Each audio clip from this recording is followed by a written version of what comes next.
Hey guys, it's Gumby and we're gardening with Gumby.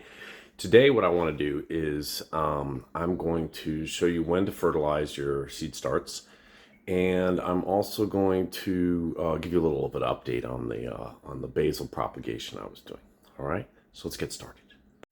All right, so how do we figure out when it's time to fertilize for the first time in our seed tray here? Okay, so what we're going to see is with the radishes, these two leaves, that one and that one, those are both just the seed leaves. Now, these ones on top, these two, those are what's called true leaves.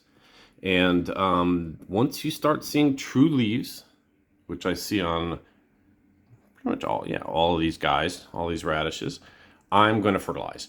And I'm going to do that with this, just my absolute favorite, Alaska Fish Fertilizer 511. I'm going to use a very, very dilute solution because you really don't need much for these little plants. Okay, so I'm going to mix up that and I will show you how I fertilize. All right, thanks. So this is how I'm going to do this. I'm actually going to move these radish modules over into here, and then I'm going to fill from the bottom with the fertilization. Now I only want these two because the rest of them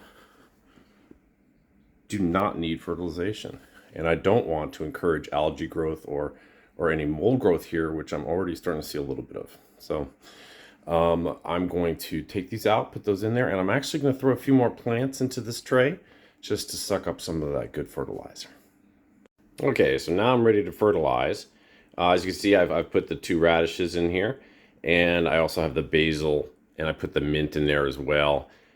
This basil's from that propagation that I took, if you remember my previous videos, and it is just popping. It is beautiful. It is just getting big. I love it. This is the way I'm going to deal with my basil from now on. Mint's getting a little stringy. My light is a little bit too high, so some of my stuff is stretching now, and I'm gonna have to take care of that issue. But today we're fertilizing. So what I'm gonna do is I'm gonna take my teapot. I like to have good control. It's got a nice nozzle.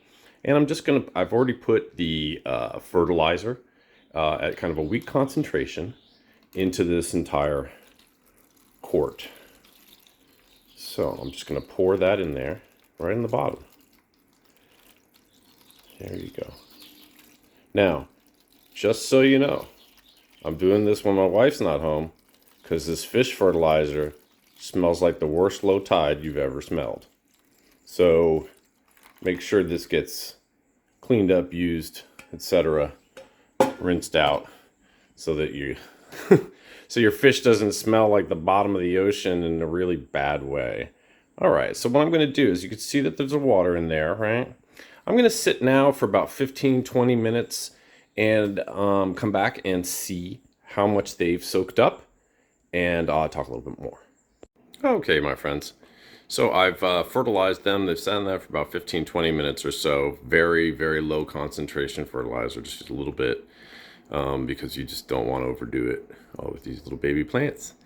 And you might be able to tell the soil there is a little darker. That means that it's soaked up some of that fertilizer. Now there is residue left. There's still more fertilizer in there, and I'll probably just toss that into the potato pot.